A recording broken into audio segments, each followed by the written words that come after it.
Hi. If this is the first time you've seen my face, hi, I'm Kayla. This is my space to talk about all things horror, books, movies, etc. I spent this unseasonably warm day in February watching Ringu for the first time, which is kind of crazy to me. Ringu is a 1998 Japanese film based on the novel of the same name by Koji Suzuki. This film was directed by Hideo Nakata, and the screenplay is by Hiroshi Takahashi. I've never read Ringu the book, but I have heard that the movie is better than the book. I've heard it's one of those rare occasions where the movie is better than the book. So if you've read the book and watched the original Japanese movie, tell me what you think. Do you agree or disagree? My interest here was in figuring out why, when we get an American remake of a Japanese, well, not just Japanese, but a foreign horror movie, specifically horror movie, why does it lose so much quality? Because Ringu is an amazing movie. It was very influential.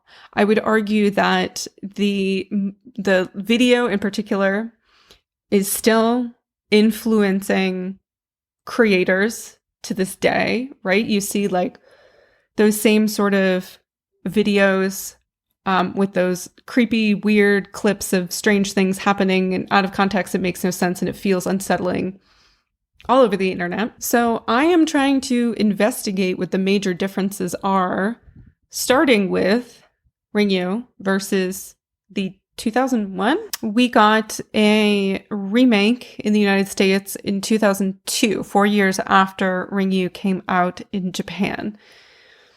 That movie was directed by Gore Verbinski, and screenplay was by Aaron Kruger. I'm going to go into that in a little bit, probably in a different outfit, because I don't think I'm going to watch that movie today. I got other things I want to do. But I'm going to start off with giving my assessment of what's going on in Ringu. How I want to break down the structure of the narrative a little bit, so that we can hopefully more easily compare it to its American counterpart. So the basic premise of Ringu follows a reporter who is racing to investigate the mystery behind a cursed videotape.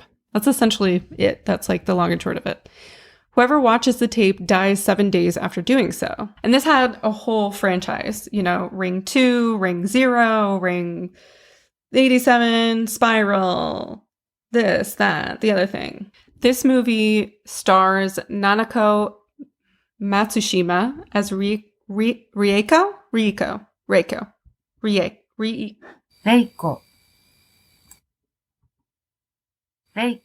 Do we have the correct pronunciation of your name? Reiko Asakawa, the journalist who investigates her own niece's death and finds the cursed videotape. Hiroyuki Sanada as Ryuji Takayama, Reiko's former husband, a former medical student turned university professor. He has a degree of sixth sense that detects supernatural auras. And, there's a whole bunch of other side characters, including Yoichi, who is Rieko and Ryuji's son. My camera went out of focus, and while I was looking up how to potentially put it back in focus, it just did it. That's weird. That's suspicious. So the way that I looked at this movie as I was watching it was in terms of what, why, and how. I felt like that was the best way to break it down. And the what happens immediately, right? We learn that Rieko's niece, we don't know it's her niece yet, has watched this cursed video. She passes away because she's seen the video.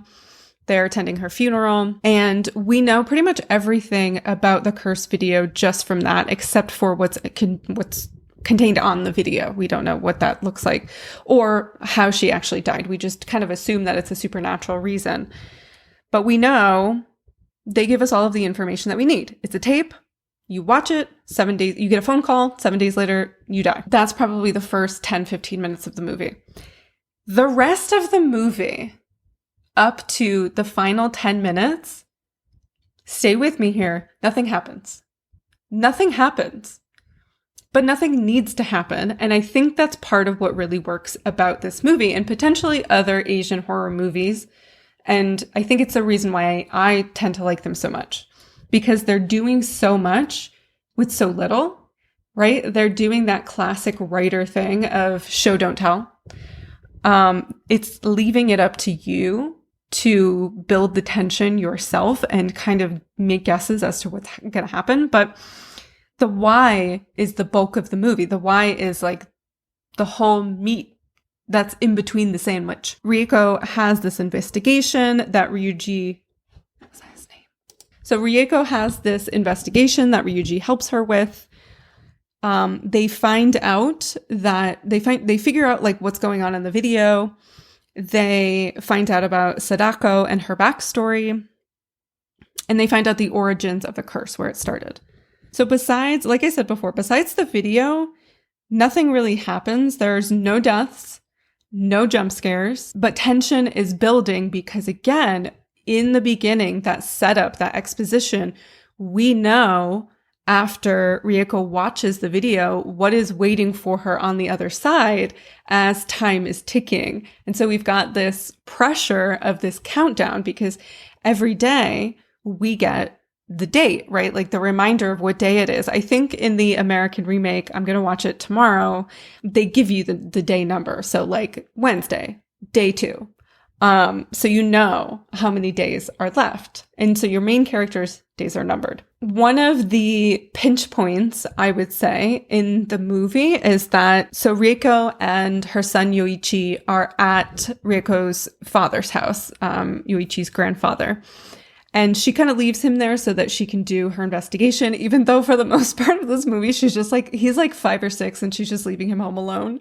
Honey, fish sticks are in the freezer. Mommy's going to go find you a new daddy, okay? I mean, I know in Japan, young children are a lot more independent than they are in the West. So I just assumed that was the reason, but I thought it was a little silly. So they're at Rieko's father's house and she wakes up in the middle of the night with a nightmare. And she notices that Yoichi is watching the cursed video. And again, nothing particularly, like nothing is happening. Nothing pops out of the shadows. There's no ghost. We've already seen what's on the video. It's nothing new. The scary part about it is that now this small child is in danger in the same way Rieko and her niece were in danger as well. And also, Yoichi says that his cousin told him to watch the video, and we know that she's not alive anymore. So that makes it a little spooky too. But again, we don't see her, we don't hear her. Nothing is happening. We're doing all of the spooky, scary stuff to ourselves, which, you know, this is psychological horror. I suppose that's the aspect that I really like. Psychological horror really works for me. One thing that I found interesting, I was trying to figure out, because in the video, there's a close-up of an eyeball, and inside the eyeball is the Japanese character for Sada, which is potentially Sadako's, I don't know, nickname or something like that. And me not knowing much Japanese, I went to check and see, does that mean something? Like, is it a word? Kind of like in English, some names are also words, like violet, for example. I just wanted to know, did that have a double meaning? And one thing that I found was the story of Sada Abe, who is a geisha and sex worker who murdered her lover, Kichizo Ishida, by strangulation before cutting off his penis and testicles and carrying them around with her in her kimono.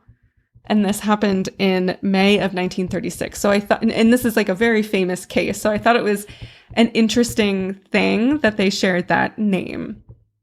And, you know, it wasn't just a case of a scorned lover. This woman, like, lost her ish. She painted words in blood all over the room. She carved her name into this man's thigh post-mortem. Like, she was smiling in the pictures when she was finally apprehended by police. Like, she had a few screws loose. She was not okay. Given, I mean, this isn't like the Sada Abe story, but it sounds like she had a very difficult life. So she probably had trauma and mental health issues and so on and so forth. But the fact that they share a name, I think, is interesting. So Rieko finds out that Sadako's mother, Shizuko, was a seer. She had power to do ESPN. Just kidding. ESP. And her ESP powers were being tested in a way that they legitimately did way back then in the 50s. There's an audience that witnesses this test, and they essentially start calling her a fraud, and one of the men who calls her out dies in the same way that Rieko's niece died, and these other teenagers who have watched this film, this VHS tape, have died because of Sadako. Sadako can do it with her mind. She does it because she feels rage. But my question, and they never really answer this, I don't know if it's answered in the book, it feels like a little bit of a plot hole. What is she so angry about while she's alive? What's the rub? So Ryuji, who also has kind of mystical sort of powers, remarks that she gets her powers from her mother. She could kill a man with a look. And he calls them otherworldly. So I've got this flowchart that I've made. So we've got rage. Sadako feels rage. Why? Because A, she was born out of wedlock in an affair with this doctor who was trying to make money off of her mother. I already forgot her name. Shizuko. And 2, she's murdered by her father. So he pushes her into a well. Like, those of you who have seen The Ring know that there's a well involved, right? That's what the creepy ghost girl crawls out of. That's how she dies. Her father pushes her in there and seals it off, and she tries to climb out. She's still alive when she's down there, and she dies. She wants other people to spread this curse, and I think we can surmise that she wants people to spread her misery. And they can do so, we find out, spoiler alert, at the end of the movie, that they can do so by making copies of the VHS tape and having somebody else watch it within the week after they watch it. So they're spreading the curse. They're creating a ring. It never ends, which is interesting because in this time period, kind of, VHS was the current technology. So another plot hole, VHS tapes didn't exist in the 50s, right? So when Sadako was born and she was alive, 50s, 60s, 70s, VHS tapes weren't really around, or maybe in the 70s, I don't know, weren't as prevalent.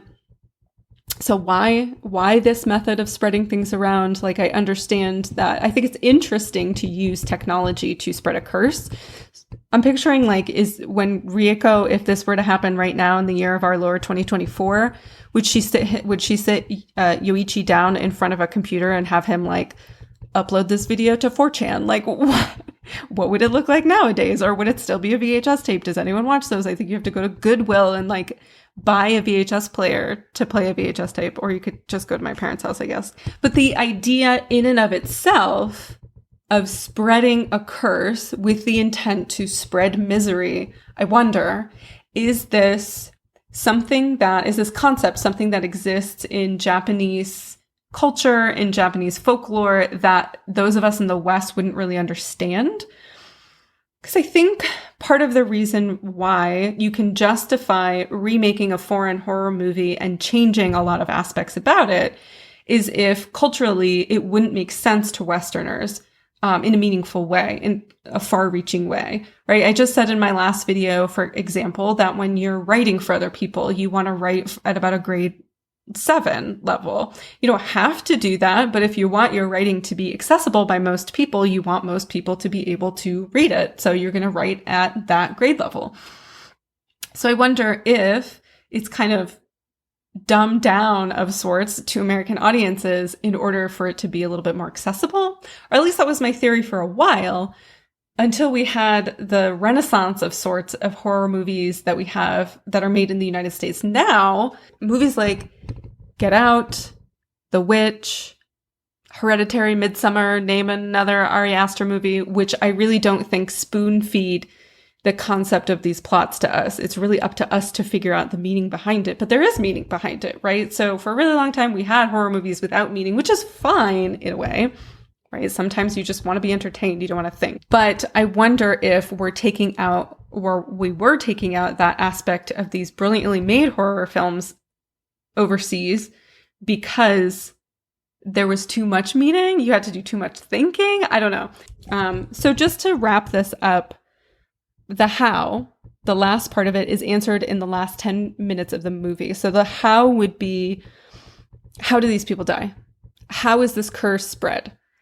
And in the last 10 minutes, again, spoiler alert, Ryuji is attacked by, I was almost going to say Samara, Sadako, when she comes out of the TV.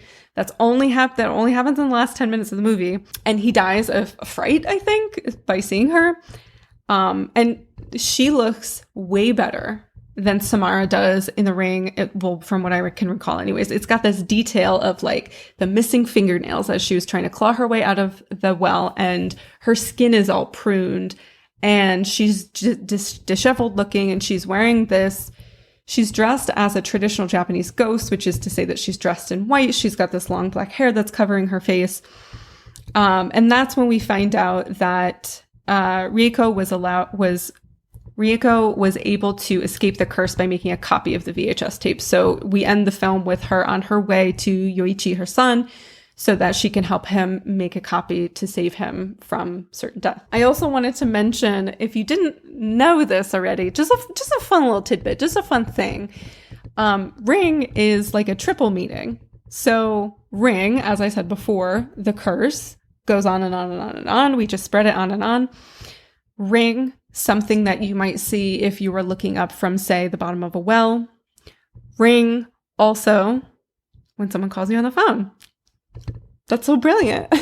I don't think when this movie came to the United States when I was like 12 years old, I really could grasp that. But I really appreciate it now that I'm comparing both of these movies and really thinking about it. So the only other thought that I have in terms of that cultural difference, which might be a reason for changing a movie when it comes to the United States, is, or should I say the West, is a movie that actually never made it over here. And probably for the better. It's a little wild and wacky and out of there, but it's a movie that I'm going to have a hard time saying the title of because YouTube doesn't like it. But it is called Sewer Slide Club. Do you get what I mean? Alivened Circle. Okay? And it's about a string of people self-deleting. And why? It explores the why. Again, it explores the why. And it gets really, really weird and esoteric in this way that all of the reviewers that I looked into at the time were trying to explain that there's a concept behind it that Westerners wouldn't really understand, because there's this whole and I don't know, maybe I'm making it out to be a lot deeper than it actually is, but the concept behind it in terms of like Taoism and Buddhism and a connection to nature and a connection to each other as human beings, that's really woven into that story that Westerners have a hard time grasping because we're not really raised in a culture like that, or maybe, I mean, I'm sure there's some people in the West who are raised in Buddhism and stuff like that, but for the most part, it's not really something that we can understand. So I watched that movie probably, how long ago was I in college? A very long time ago. And I watched it with my friend and roommate, Natalie, and we were both like, what the fuck did we just watch at the end of it? I think she might have been a little mad at me. Just kidding. I love you, Natalie. I think it might earn itself a rewatch for this channel so I can explore it a little bit more and attempt to grasp that meaning.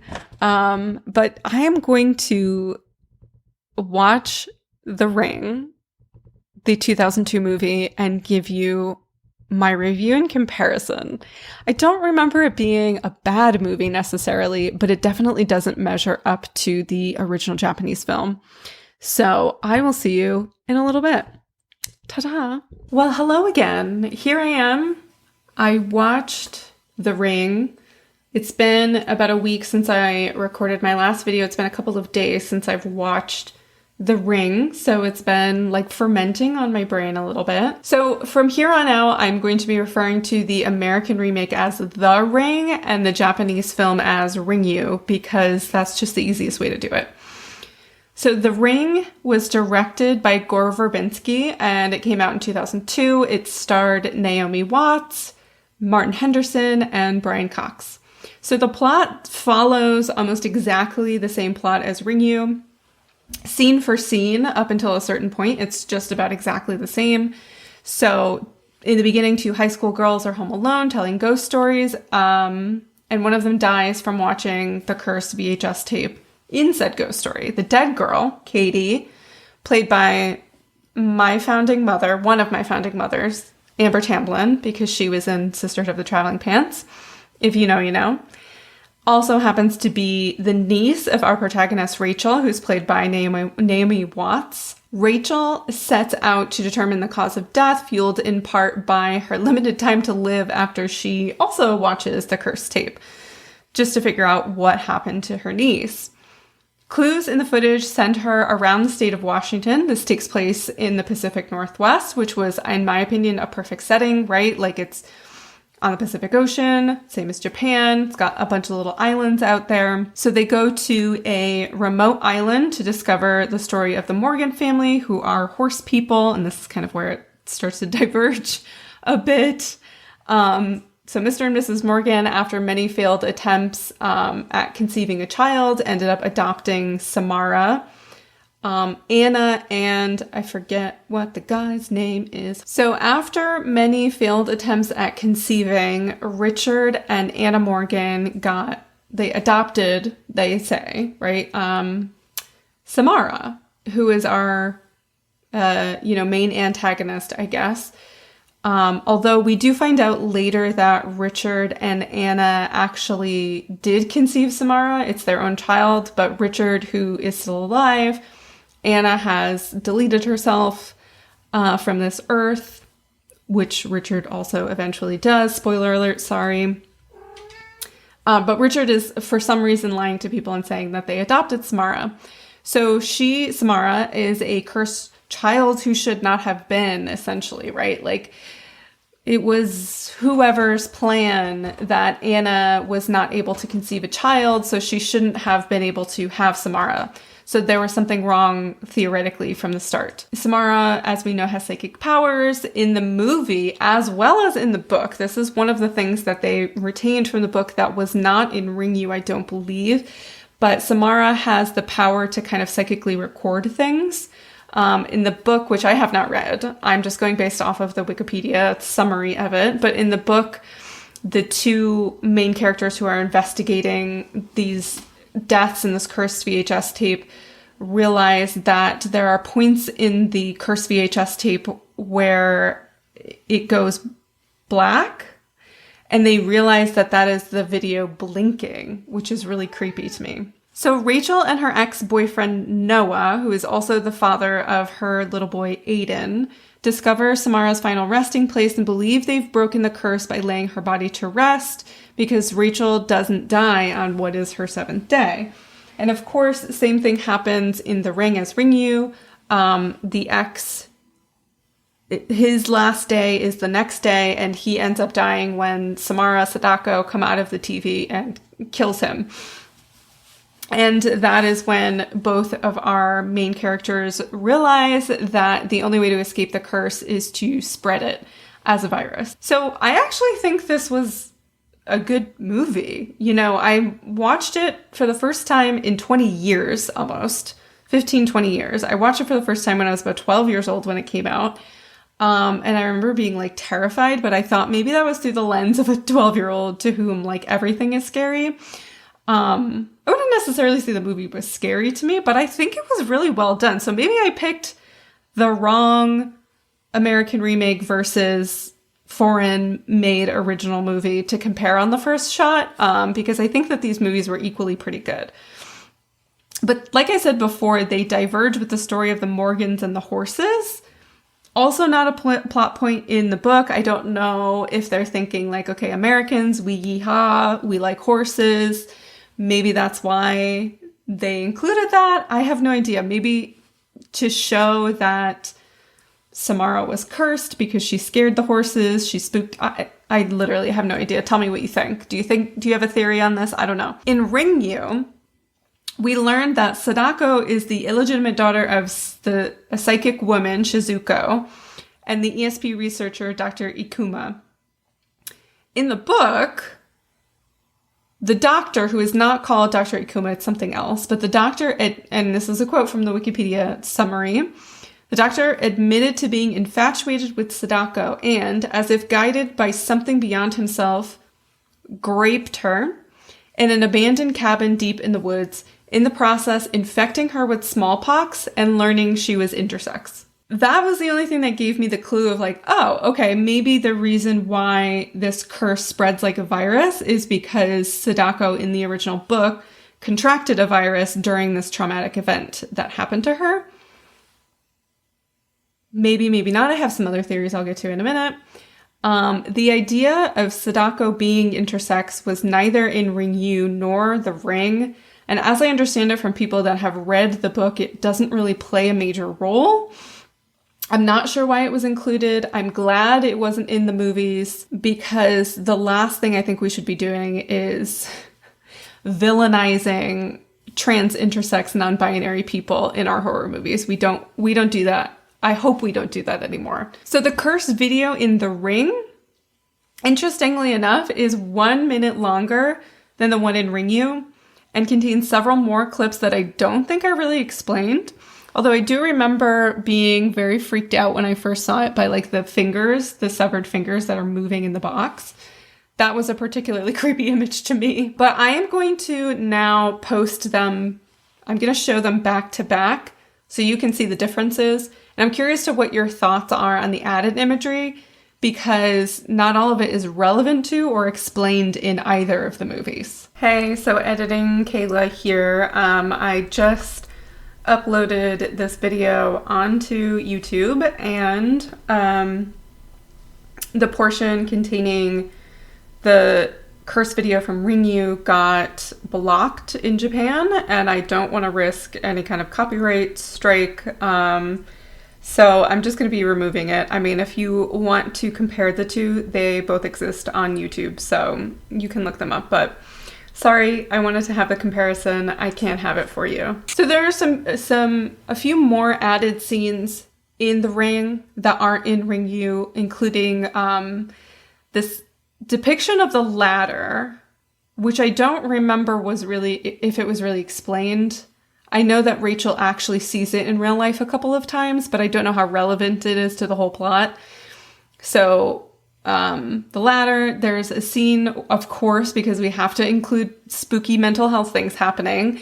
There's a scene where Rachel goes to visit Katie, her niece's friend Becca, who is in an asylum because of what she witnessed. And Becca says something creepy that scares Rachel a little bit, I guess. So remember when I said in Ringu that not a lot happens until the big monster reveal at the end? So in The Ring, we get several more scenes of suspense and supernatural scares that don't necessarily happen in Ringu, but they're not adding in anything that I felt was unnecessary. There's no like stupid jump scares or anything like that. There's a bit of body horror. There's a scene of Rachel pulling, I think it's like hair out of her throat, which I'm not really sure why that was relevant other than to just be yucky. But I don't know, maybe it's because maybe they added these things in because like American audiences get bored.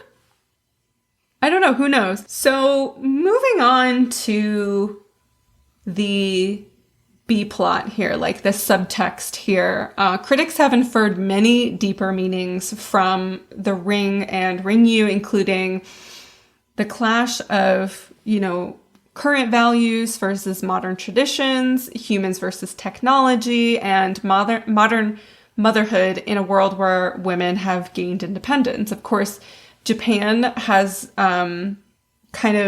is a little bit, I think, behind the Western world in terms of women being a little bit more independent. I think we're seeing that a lot more prominently now, which is great. I love that for them. So the scene in the well where Rachel discovers Sadako Samara's body was always very striking to me. So I had a kind of a very strange, very visceral reaction to this when I first watched it. Now, mind you, I was a kid when I watched this.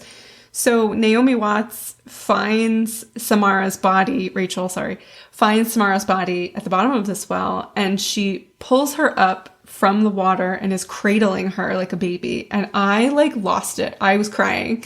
And the friend that was with me was like, I feel like you're not supposed to be crying while we watch this movie for that reason anyway. But both women, Reiko and Rachel, are modern single mothers depicted as committed to their work, while their children seemingly fend for themselves at home. I think both Aiden and Yoichi are depicted as these little, very independent, little professor type children who keep themselves alive while their mothers are at work. But when the cursed child's body is discovered, they handle her with sorrow and compassion and empathy, mourning the life of a child who was unjustly taken from the world.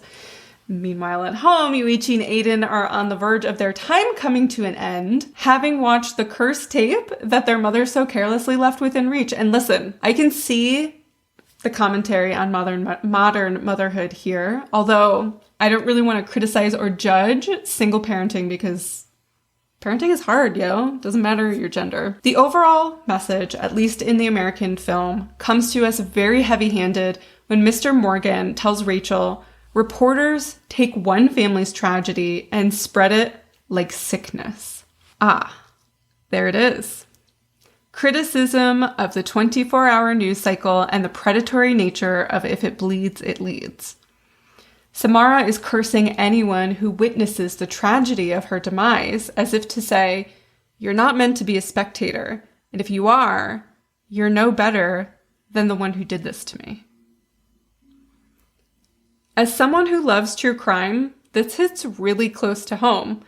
How often are people's tragic stories told for them without us allowing them to have voices of their own? There's evidence in therapy that says bearing witness to someone's trauma narrative can be healing in and of itself. Just the listening, the holding of space. But when we spectate in the retellings of these stories, are we bearing witness or are we seeking entertainment?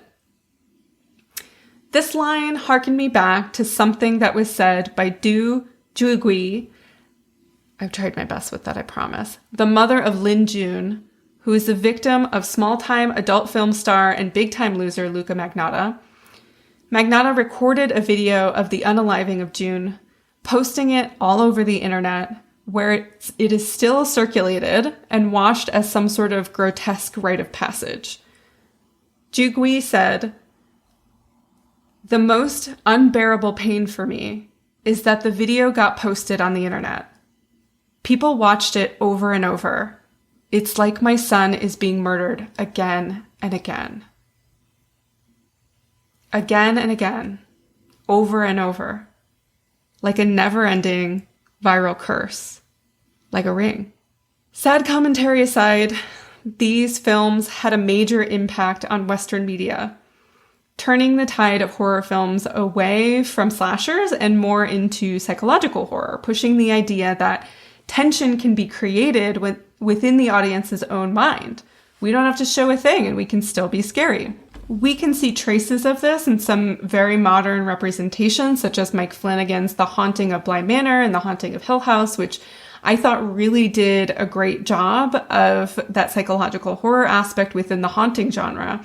It felt to me very much like it took inspiration from movies like Ringu and The Grudge. So overall, these are two pretty decent movies. I'm thinking a little bit of exploring some American remakes of foreign films that really took them and did something completely different. One of my favorite movies that I've talked about before on this channel, Pulse, or Cairo as it was in Japanese, was remade into an American horror film with Kristen Bell, and it was just like it totally literally lost the plot. It was like a completely different movie. So perhaps that's the next one I'll explore in this series because I'm thinking of doing a couple of more. If you're curious at all about how the book compares to the movies, my girl Anda Kent, who reviews horror books on her channel, does a series of the book versus the movie. I haven't watched this particular video yet, but she does cover The Ring. So I'll link that below in case you want to check that out and get some more information, as obviously I didn't read the book. I don't really feel like it, I'm going to be honest with you. So that is it for my comparison of these two films. Tell me below what you thought. If you haven't subscribed yet and horror is your thing like it's my thing, I hope you'll consider subscribing. If you've already subscribed and you want to help the channel, like and comment for engagement. That really helps others to find this space so that we can have discussions about these sort of things. I am also going to be, I think I'm going to start doing maybe some video games, maybe some streaming on Twitch. I'm not quite sure yet. I'm trying to find some horror games that are like palatable to me, because games that involve like hiding and being chased is like too anxiety provoking for me. So I found a couple that I think I might play. So I think I always link my Twitch channel, but stay tuned for that. Yeah, thank you so much for watching. Take care of yourselves and each other. And I'm going to go take care of my cats, but not like that. I promise. Okay, bye.